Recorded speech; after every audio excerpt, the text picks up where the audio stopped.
Stir fry beef and mushroom, easy recipe. Ang dali lang lutuin, lalo na kung nagmamadali kayo.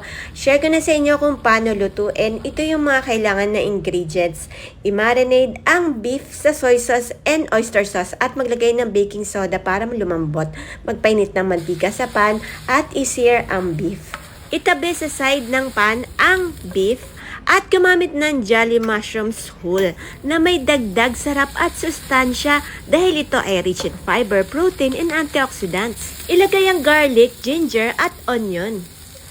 Haluin and cook for another 2 minutes. Ilagay ang bell pepper, oyster sauce, soy sauce, at water. Ilagay ang cornstarch mixture, toss until well combined, at ilagay ang chicharo. O diba, ang dali lang lutuin, ang sarapan na ibibigay mo na ang sarap at sustansya sa iyong family. Yan ang Jolly Love. Yun lang, share ko lang. Bye-bye!